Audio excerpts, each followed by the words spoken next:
bringing you the best of Zoo. Today I want to talk about a couple things. We're brought to you by the jungle, because that's where zoo creatures come from before they get rudely domesticated.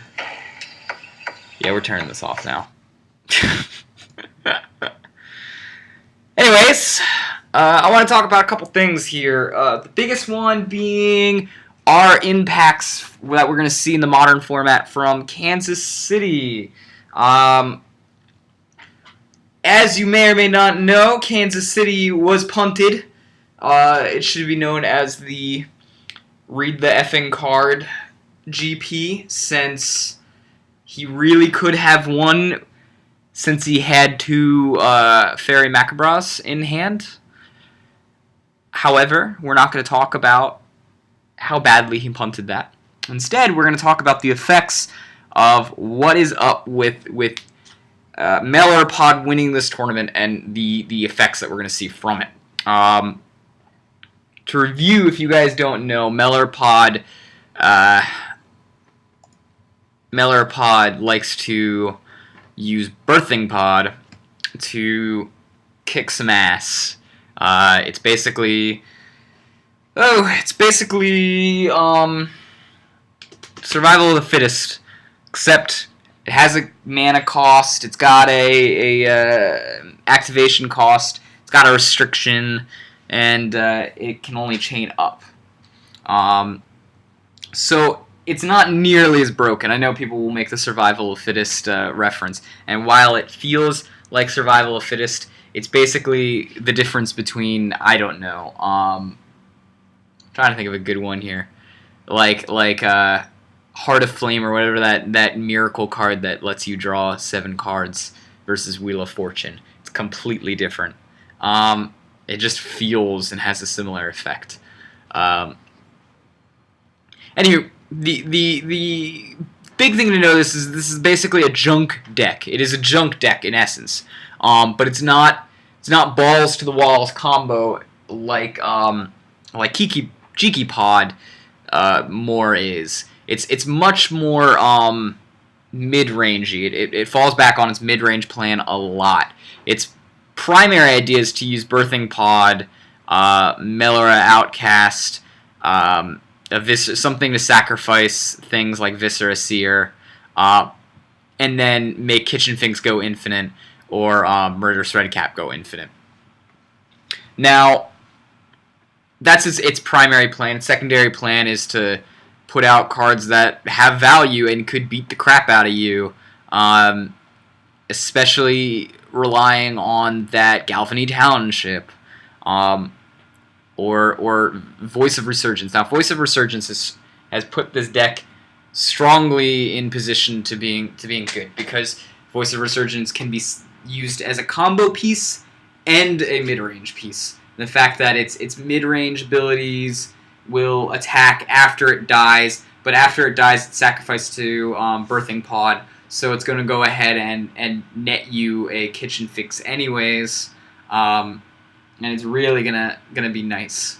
But unlike Jund or other decks that have been sort of like that win PTQs or GPs, Melera Pod isn't the best deck in the format. It really isn't.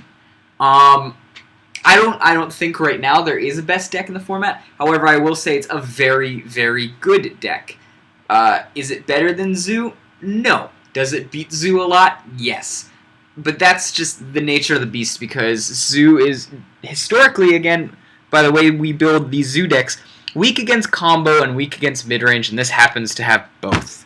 If we manage to interrupt the combo, it falls back on its mid-range, and we're still screwed. But there is weaknesses to this deck. Unlike people saying it's the best deck in the format, they need to ban certain pieces. This is not true. They don't, because it has glaring weaknesses. Any sort of correctly timed graveyard hate will ruin their day.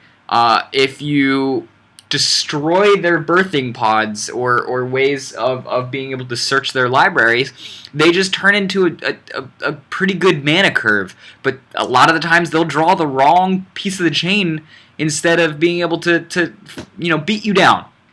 Not to mention, it also has very little in terms of real spell interactivity. It's got ways to interact on the creature basis, for sure, but it has so little Chord of Calling. I mean, Chord of Calling's instant speed, Birthing Pod sorcery speed, or Abrupt Decay's instant speed. But other than that, it's got nothing. It really doesn't have anything except for its sideboard Thoughtseize, which is awful against aggro anyways. It's only there to beat up against other combo decks. So the deck falls apart to Graveyard Hate, Search Library Hate, nullifying its creatures, as well as killing its creatures. Mass wiping can ruin this deck. So there's a lot of glaring sort of holes that you can exploit to not let it do its combo and to really make it just a bad mid-range deck. I mean, I still feel like it's better than Junk or a Jundi. I hate that name, by the way, but because it's more proactive and it's got a better sort of game plan. But I wouldn't say it's as good as like Hate Bears in the terms of mid-range. It's definitely not as good as Jund in its mid-range game plan. Its mid-range game plan is just the backup to the combo. Now here's the big thing. You're still going to see lasting impacts from this tournament, and the reason why is because we're not going to see another Modern game for another couple months.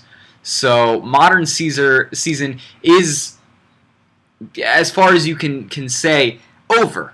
That doesn't mean prices are going to drop or it's going to be any less popular. It just means that the pros are not going to play it. Now pros, for some reason, don't really dictate Modern as much as they should.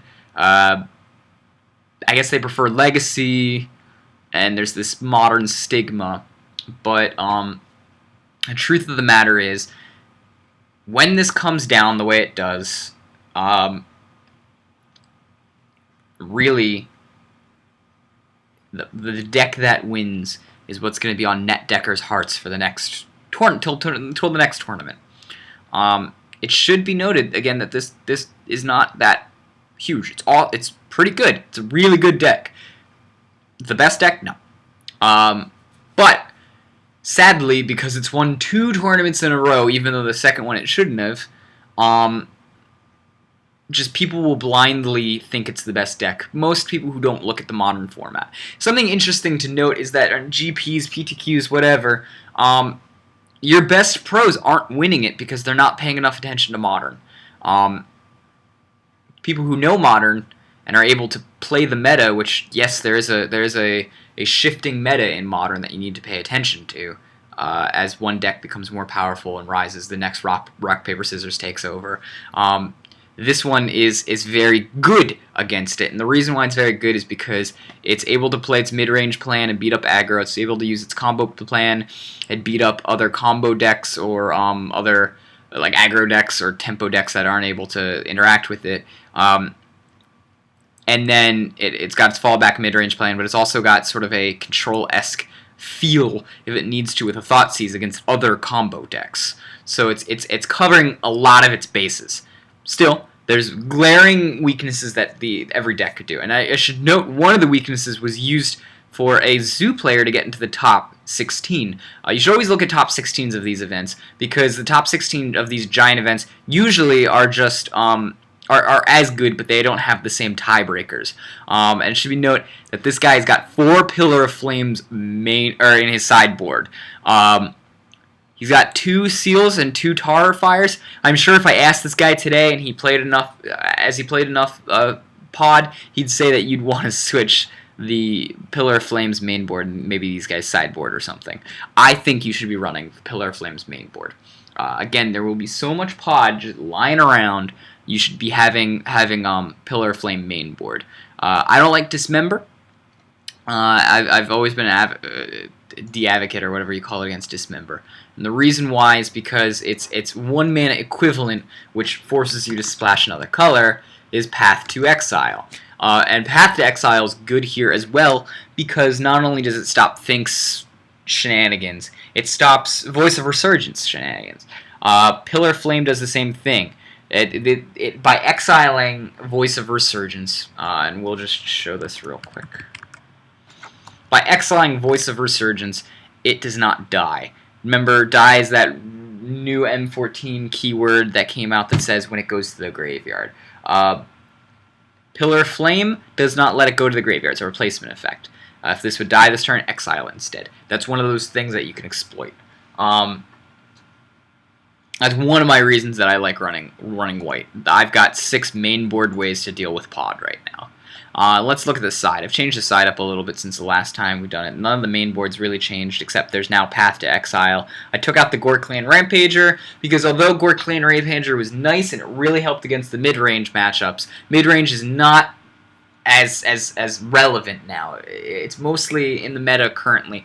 Pod and you are white control, Wafatafa control, or tempo. And Boros Charm does a number on that, as well as Vines of Vastwood. So you see that in the main board, that's the change that I took out. I took out the 2 Rampagers, put in 2 Path to Exiles. And if we're looking at the sideboard, I got two Torpor Orb, which is against Soul Sisters and Twin. Twin is also starting to gain steam again. And to a lesser extent, Melera Pod, to a greater extent, Kikijiki Pod.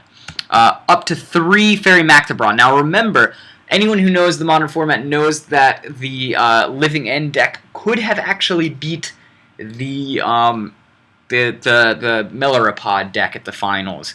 This was one of the key cards that he fumbled on that could have done it. Regardless, this is also a good card against Living End, which is why it's in the deck. And I'll show you why I like Fairy Macabra over its other choices, and I'll also show you the other graveyard choices you can choose. But I think currently you need to have at least 2 artifact hates and 3 graveyard hates in your sideboard. Basically, dedicate 5 card. You basically got a 10 sideboard slot. Your 5 ones have to be something like that. Your other 10 can be whatever. Kitchen Finks, because red deck wins, has been rearing its ugly head recently, and also to fight against the mirror. This is becoming less important, and I can imagine myself cutting it in the near future. Qasali Pride Mage, I've got the white splash, so I see no reason not to use Zoo's beatdown philosophy with this guy, and he's got Exalted, which is awesome against like Tarmogoyf battles, but he's still able to kill artifacts and enchantments. Enchantments are big to hit as well because Storm looms in the corners. And they rely on the Pyromancer's Ascension. Path to Exile, because sometimes you want to take out a burn and put a path in. It's better against midrange, it's better against control, it's better against Kikijiki Pod or Twin or Melera Pod. We've got Vines of Vastwood. This is for the mid-range matchup and the control matchup. Voids their removal, gets you a plus, hits you in. When you pull this out unexpectedly, it can just steal games. Suddenly your Goyf goes from a 2/3 to a 3/4 +4. Like totally rips their Path to Exile they used, and you suddenly got them down to like 2 life. It's true. Volcanic Fallout. Now, Volcanic Fallout's in there mostly against things like Affinity, the Mirror matchup, because the Mirror matchup uses a lot more 2 toughness creatures than my version does. It's great against Soul Sisters. It's really good against sort of any aggro deck with weaker creatures. I use it also against Tempo, like Bant, or Geist decks. But it should note that this can come in against Melera Pod. Kikijiki Pod, less so. Melera Pod, yes, it's very, very good because all their combo creatures are around 2 toughness. You could make this Pyroclasm, but then you're sort of taking it out of the tempo matchup. You're making it more about just the aggro matchup because you're trying to get it faster. Not something I thoroughly enjoy, but that's something you could do. Now, before I go into the actual game, let's talk about Graveyard. Your Graveyard hate choices. You've got Relic of Progenitus. Relic of Progenitus is very good. I think it's better for a mid-range deck. I think it's better for a big Zoo deck. Reason why is you need to pay 1 mana to get it in, and you need to use 1 mana to blow it up. So if you need to use it at the last minute notice, it's going to cost you 2 mana. and just to note, it does also mess up your Goyf. But that's really just worst case scenario. It costs you 2 mana to blow up the graveyard. At that point, you could do a Nil Spellbomb for basically the same. It's good. Doesn't target. That's awesome. But is it the best for us right now? I don't think so. I'd rate that it's still higher, but not the best. And the reason why is because, again, it costs 1 mana to put out. So if you're putting it out turn 1 to try to, like invalidate their plays, you're giving yourself the downside of not being able to play a creature that turn, not having aggression. Zoo needs the aggression right away in this modern format where sometimes it just has to rely on speed.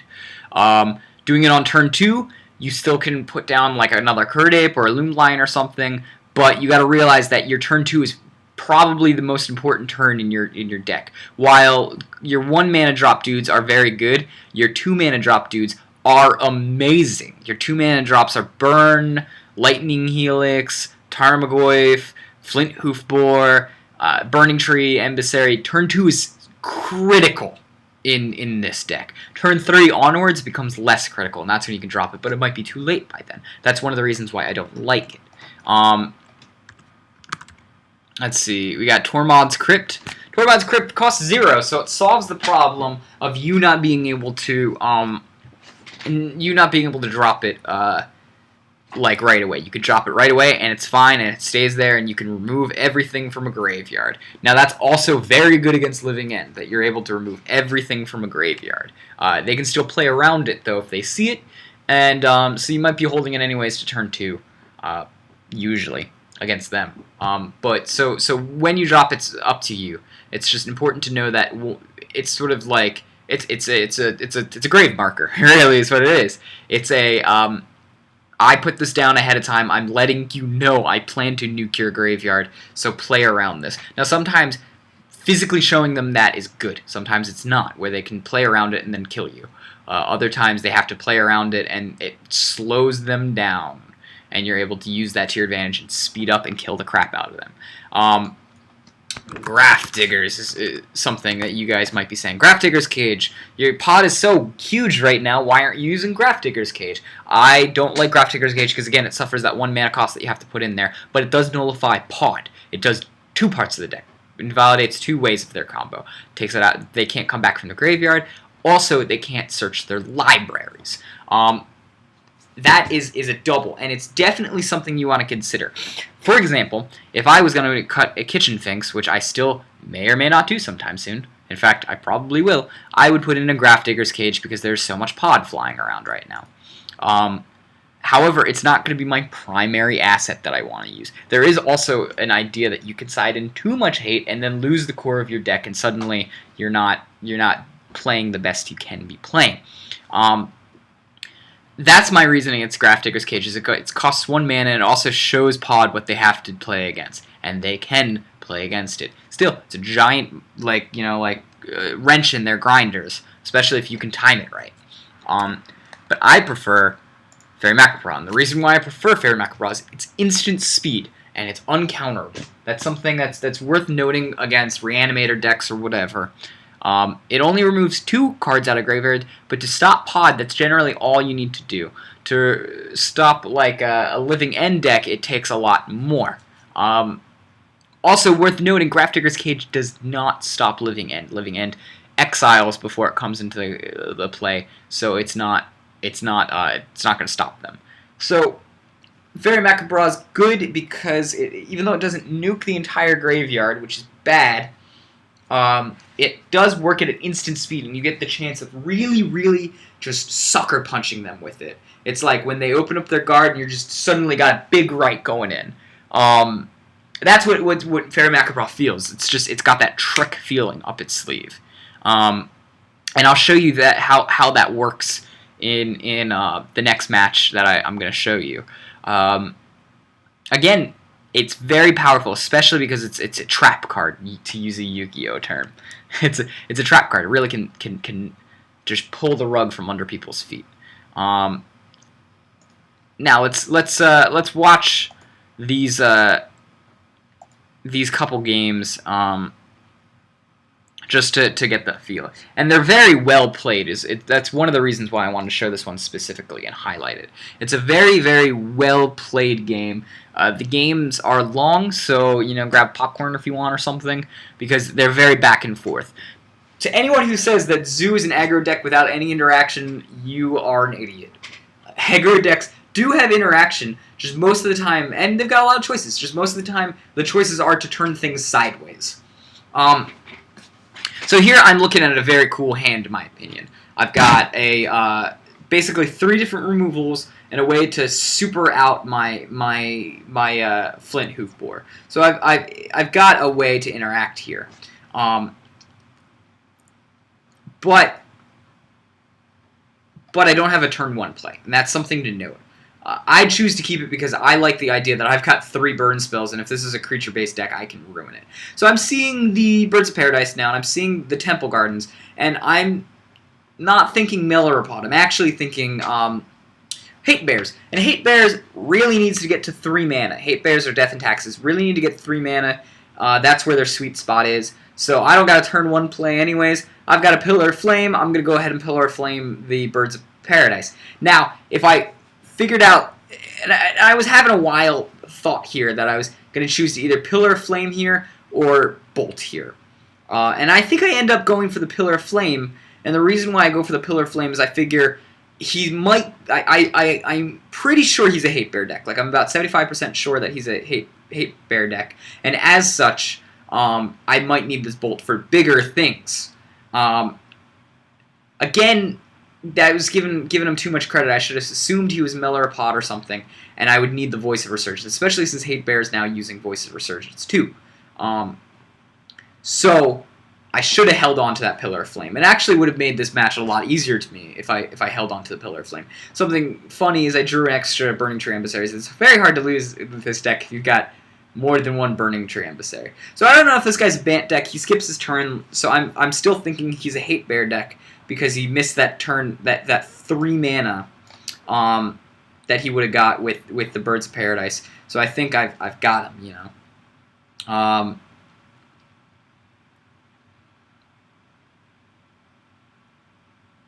But I don't. He's going to get himself, he's already got another mana. He's going to Finks it. Now, Finks, I hate. I hate Finks. I'm an open hater of Finks. I got Finks in the sideboard, but I hate Finks. Finks against our deck, especially since it's more creature-based, is really, really annoying. Now, Finks also has some thoughts that you need to do, especially in this kind of setup. You can attack into the Finks with your burn in your hand. Let him declare blockers against, like, the Flint Hoofbore, which will spare these 2 guys, and then burn it, so that way Flint Hoofbore does not die, and these guys get through, and you've basically spared your entire team.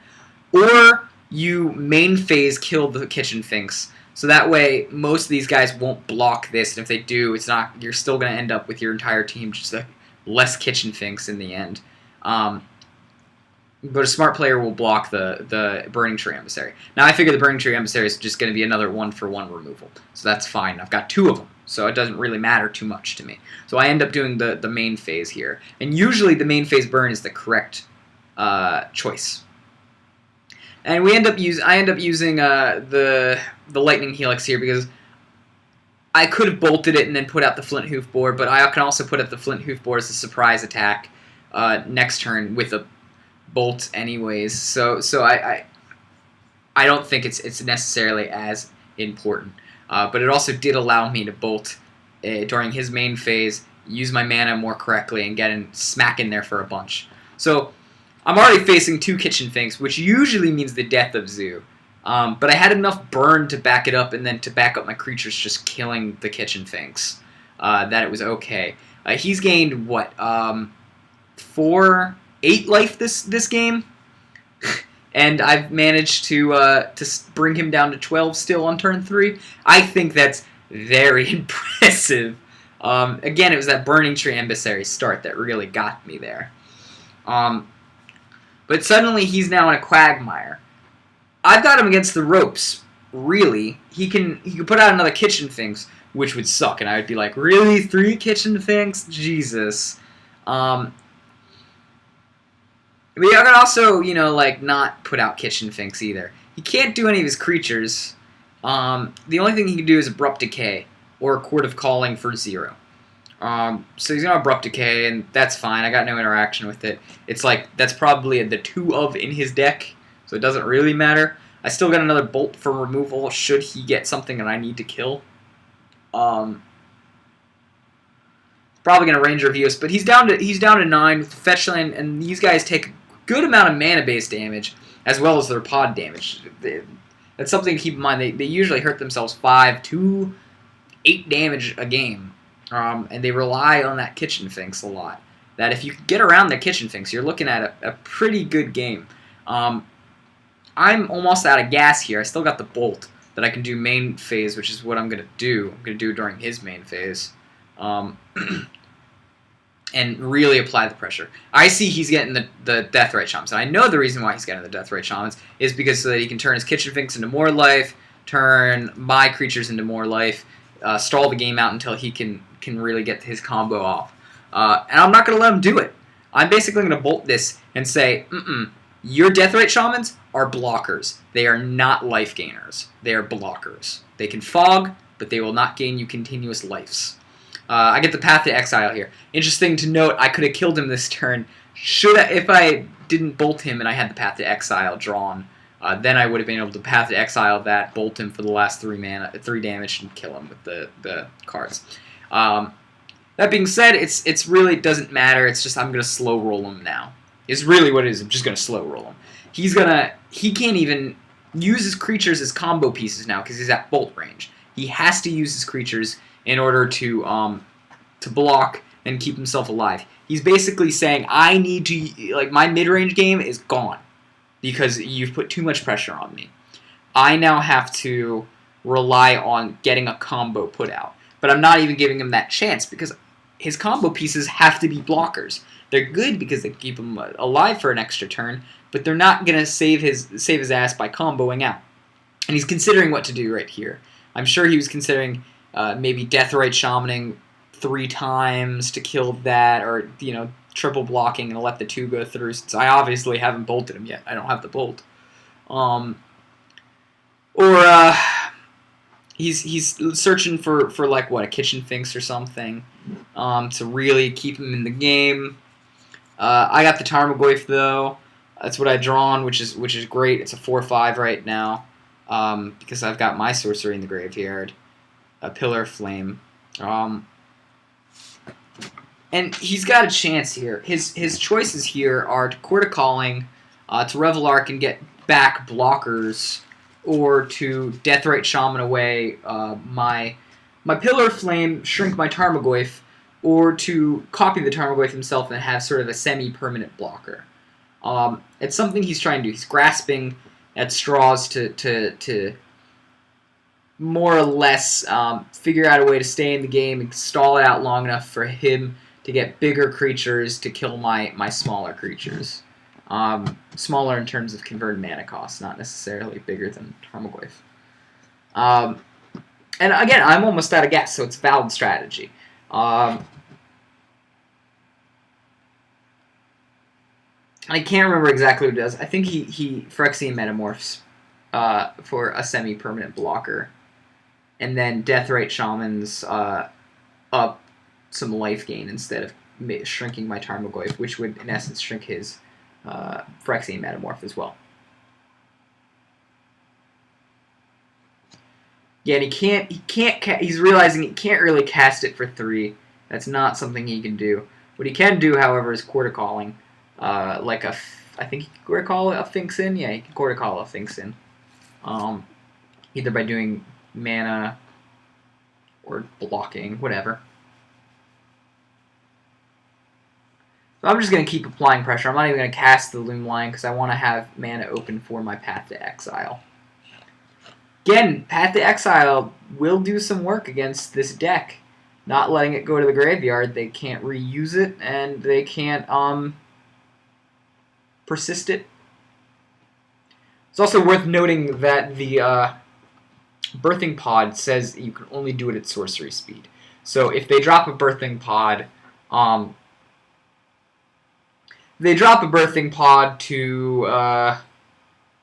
to do something, you can respond to the Birthing Pod entering the battlefield and instantly kill whatever creature you think they were going to use, and they can't do anything about it. It's not like they can in response Birthing Pod. That is something to keep in mind. It can win you the game just by ruining their chain before they can actually Birthing Pod it. He's going to Birthing Pod for 3, and he says X equals 3, and I'm like, oh, well, there's a Finks, so that's fine. But I'm going to go ahead and just, as soon as it enters the battlefield, Finks it, path it, so that before blockers or declares, now we go to blockers, he's got nothing to block, and I've overkilled him. Game 2, I do not win.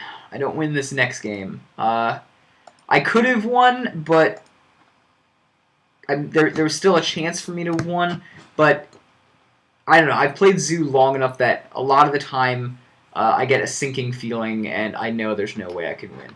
This is a hand I was considering keeping, and the reason why I was considering keeping that hand was it was a handful of hate.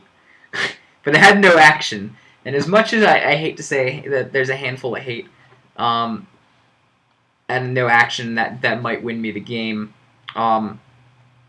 there's no way I could win the game off of the back of just hate cards. Especially with the Deathrite Shaman active. Deathrite Shaman, sadly enough, can win games regardless of what deck he goes into. And I get a Torpor Orb and I got Qasali, so I figure I mean not death straits, you know. So the game, you know, this, but I don't really have much action here. I'm not going to be really doing much damage. And real quick, let's look at what I sided out. I sided out both Boros Charms. No reason to have it. I'm not trying to invalidate removal. I'm not trying to race super hard. I need to interact in this matchup, so this is not necessary. My Lightning Helixes also go away because their removal is good, but Volcanic Fallout removal and Path to Exile removal is better.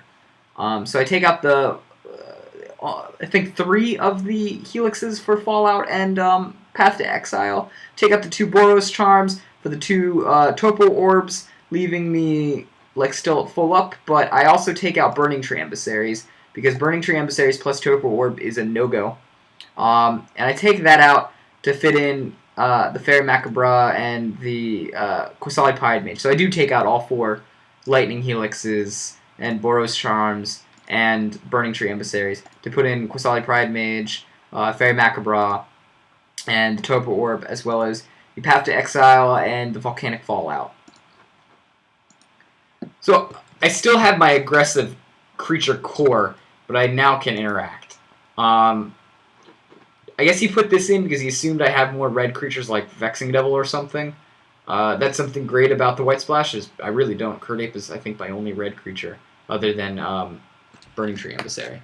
So he's going to Birthing Pod here. He's going to go ahead and do some damage. And I can... It's just not great because I've got nothing but 2 convert mana cost stuff. So while I can Torpor Orb here and keep him off of being able to go infinite with me, his Kitchen Finks in his hand and his Phyrexian Metamorph means that like I'm not going to be able to like, swing through with my Tarmogoyf. He also has infinite amounts of blocks because of this and this, as well as this. So they might not do anything, but they're infinite blockers. Hold on a second.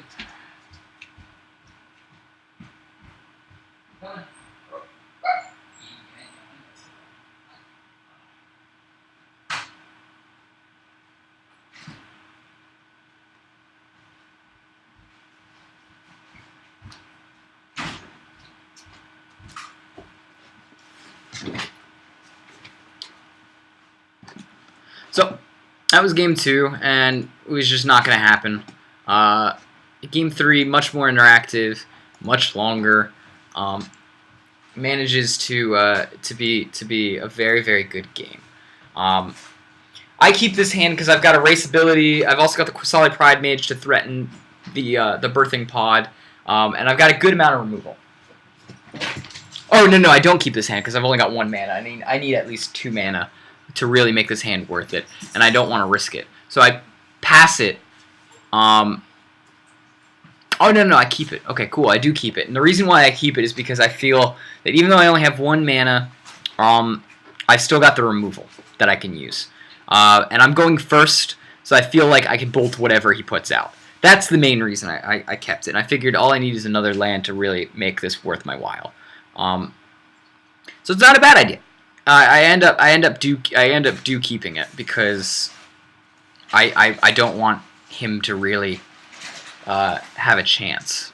And it's a very powerful hand. It just only has 1 land, which is a risky keep. But I feel like since I'm not favored in this matchup, I need to do riskiness. Now, a big thing I started doing here, and again, it's a risk. I started bolting his mana ramp.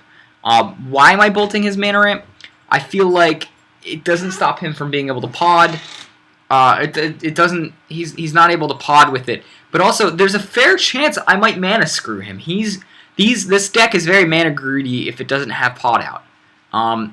So something I end up doing here is just saying, you know what? If you don't have the lands, you don't have the lands. Now he does have the lands, but I think he gets worried that I'm just attacking his mana base. I do this more in Kikijiki Pod because they are so red heavy for having their win condition, or red light for having a win condition that is a red heavy card. He ends up responding with this Path to Exile instead of pathing my Curd Ape because he knows I missed a land drop the turn before. That he doesn't want to give me extra mana to play with, but it does sort of quote unquote void out my removal. Wasn't necessarily the best idea, but I think he was worried that I was going to mana screw him. Not mana screw him, color screw him. But he ends up drawing land after that. He ends up drawing a lot of land, and the deck runs 23 to 26 land. His deck does. So him not having land is whatever. And I end up putting out the Qasali Pride Mage here. And the reason why I put out the Qasali Pride Mage here specifically is because I don't think I'm gonna get the next land. I'm desperately in need of this 3rd land to really explode, but I don't think I'm gonna get it. So putting out this guy a turn early before he has a chance to Birthing Pod allows me to threaten his Birthing Pod. It doesn't mean normally I'd want to wait and I'd put out something like Tarmogoyf, but I would rather threaten in this situation because I don't have the 3rd land to explode on him. So I can now threaten successfully here with the Curd Ape. But he's also... Something interesting is that I burned enough of his critters that he doesn't really have any gas. He doesn't have a way to search his deck. I'm keeping him off that with the Pride Mage. And I'm hitting his life total down pretty hard. Wall of Roots is a one-of in Melera Pod.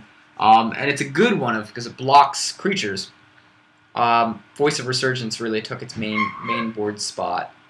And I'm going to keep the mana open just to threaten that Birthing Pod here because he's in a bad spot. He doesn't have the creatures to really win without a tutor effect. And I don't got the burn anymore to back up removing his keychain pieces. Again, he draws more land, which sucks for him.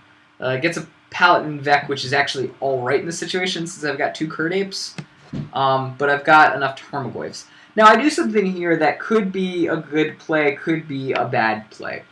In retrospect, I probably should have held back my attacks and put my Tarmogoyf out instead, and then just started going like that. Because I know he's going to first strike block the Qasali Pride Mage and get rid of it. But I draw the Fairy Macabre, so I say at worst, if he gets the Kitchen Finks, I can snipe it out of there. And I'd rather apply more pressure. Whether that was the better choice or not, I don't really want to go into an arms race with a deck that could eventually put an infinite combo together just by drawing the cards. Also have an insane amount of life gain since they can reuse Kitchen Finks over and over again. And he's also got Skeletons in his deck that could just destroy my deck, maybe. So it's not something I want to do an arms race, and I'm in the tank. But I decide in the end to just attack full out here, knowing that this guy will be blocking a Curd Ape, this guy will be killing my Quasali Pride Mage. I figure he didn't put the pot out yet, but if he puts a pot out, I can deal with it, and I don't have to keep the mana up to pop the Quasali anymore. I can put the Tarmogoyf out. Tarmogoyf is going to be a 3/4 currently. Fun fact, he draws the Birthing Pod. Wasn't in his hand this entire game. But he's at 5 life, which means he's not getting really free Phyrexian mana with this guy. He's only able to use it once a turn. And I'm not going to give him a chance to really go out of his way and be able to crush me with his cards. Yes, he can block this since it's got protection, but it doesn't do anything else because my guys have giant asses. So they're not going to get killed by him. This guy is better in his deck than it is in his hand. He doesn't want to cast this guy. He'd rather Birthing Pod it out and Birthing Pod it to death. But it won't really matter overall in this game. I'm forcing him down to this position again where I'm saying your combo pieces are not combo pieces. They are blockers. You are playing the mid-range game. You cannot afford to play the combo game because you can't dick around anymore. You have 5 life left. You could die. So he's going to get rid of this, and for 4 mana, what is he going to get? Murderous Redcap, Ranger of Eos, Phyrexian Metamorph to copy the Tarmogoyf. Not something I'm that scared of. He ends up getting the Phyrexian Metamorph to copy my Tarmogoyf. And that's fine. Basically, he's saying, I will now block your Tarmogoyf forever with this my Tarmogoyf wall. However, I've got real Tarmogoyfs and 2 real ones coming up, so that's not going to last forever. If I had that 3rd landfall, I might be able to speed this game up, put out an experimental one, put out a speedy Flint Hoofboar, but I don't. I've got to play the slow roll game here and just keep the Tarmogoyf alive. He's gonna block the Tarmogoyf. That's fine. He's gonna kill my Curd Ape. That's fine. I'm gonna upgrade it to another Tarmogoyf. He's gonna take 2 damage. If he gets to he ends up getting a Kitchen Finks here. That sucks for me because I can't bolt him to death if I draw a bolt. If I get a land, I can Flint Hoofboar and kill him like in the same effect as a bolt. What he's gonna have to do here is he's gonna have to put out another blocker to extend the game. He's got a blasting station, which he maybe wants to try to see if he can shoot down one of my creatures. But one of the pros of having a Naya Zoo is all of our creatures' asses are giant, so we're sort of resistant to just removal from damage. The best thing you can do here is make a Finks out of his wall or his Phyrexian Metamorph. I don't know if I add the I think I do. I think he ends up swinging with his Tarmogoyf here to try to lower my life down. I don't know if maybe he's trying to do a blasting station here and wants me to block his Goyf with my Goyf, then blasting station the extra damage and feel good about himself. But I'm not gonna let that go. I'm at 15 life, 3 damage. Does not make that big of a deal to me. If I was at 5 life, maybe. 3 life, not at all. He's gonna Birthing Pod away his Tarmogoyf. He needs a block. He needs to make a blocker now. Finks is the best blocker he can make. I've got the Fair Macabre in hand, so I figure that Finks is not going to gain him 4 life. It's going to gain him 2.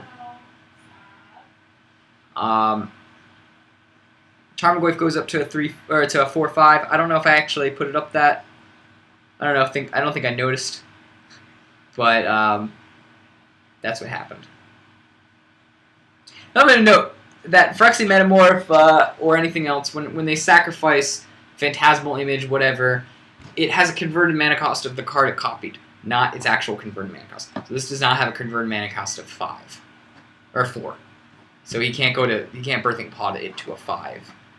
Um, I like to, just in case they don't know, I just like to put it out there. So there's the kitchen finks.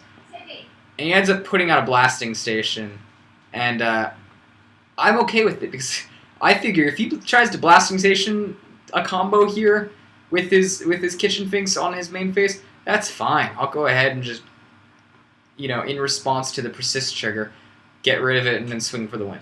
He doesn't. He gives it up for a block like a good call. You can blasting station instant speed, so it doesn't really matter. And he ends up, I think, blocking, and using his blocker to blasting station. So my guy remains blocked, but I lose a life. Whoa, I lose life. But in response to his blasting station, I believe I get rid of Metamorph and his Finks. With my Fairy Macabra. Again, he's counted on this Sphinx to stay alive and gain him some life and help him extend the game. I put out the Fairy Macabra and I'm like, That's the reason why I like it. And also the reason why the guy who punted the GP could have still won is because Fairy Macabra, by a surprise card, lets them overextend their combo, and then you get rid of it. Now, I got rid of the Phyrexia Metamorph. It does not pump my Goyf anymore. The reason why was because I didn't want him to have a chance of using any sort of Revelark shenanigans and getting another Goyf impersonation up. So I ended up putting out the Flint Hoofborn. The reason why is I don't know if he's got a Maelstrom Pulse, and I don't want to be wiped out by a Maelstrom Pulse with three Tarmogoyfs. That would blow so hard since he's at 3 life. Puts out a Viscera Seer, which basically just means that he's got blockers that can now block and let him scry.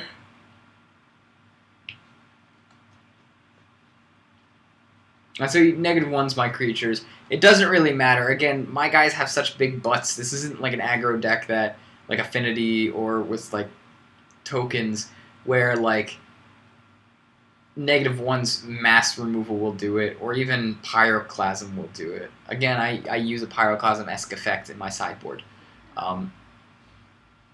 You really need to fire Spout in order to actually wipe this side. And even if you were to Fire Spout here, Death Fire Spout plus this, that's 6 mana. You might as well just Wrath at that point.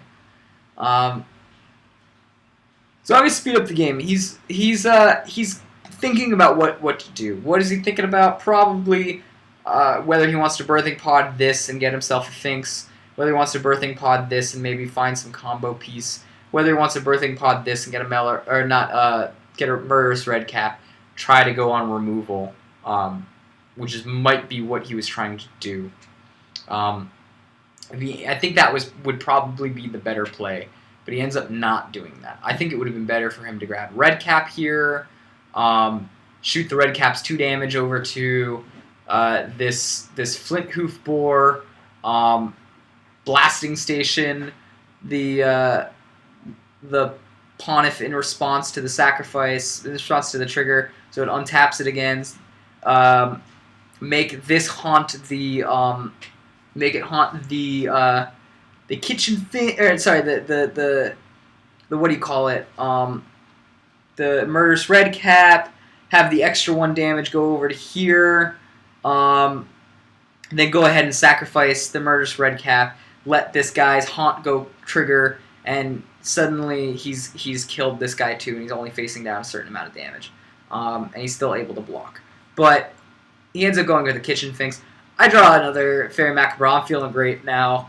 I'm going to go ahead and just swing all out, not needing to really worry about it. If I didn't have the Fairy Macabra, I probably still could have won, because I'm putting enough pressure on him that he can't do anything. I still have Tarmogoyf that I can put out there. I'm forcing him to play this out so that way, again, being a more tricky card, that you can steal games with it, but you also can't use it proactively. You have to wait for the correct triggering. So we're dealing with this. He's going to hit me for 2. He's thinking he's going to gain his 2 life back on the rebound and stay at 5. I'm going to let him do his scry, because he's got the ability to.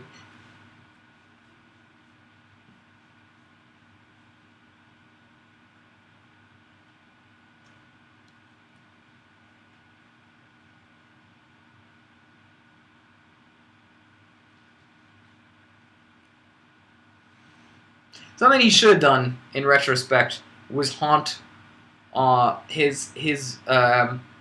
sacrifice his the Viscera Seer, so that way. I guess that's what he did. Okay, so you only lose 1 life because everything's got the -1. And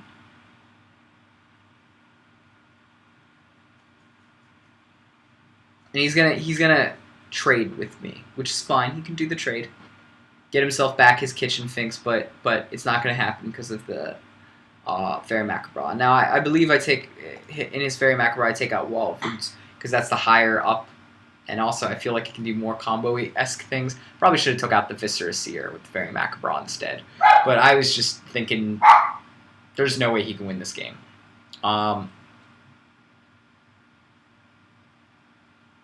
Really, he's looking at what he's got. He's got no cards in hand, no creatures to sacrifice. It's over for him.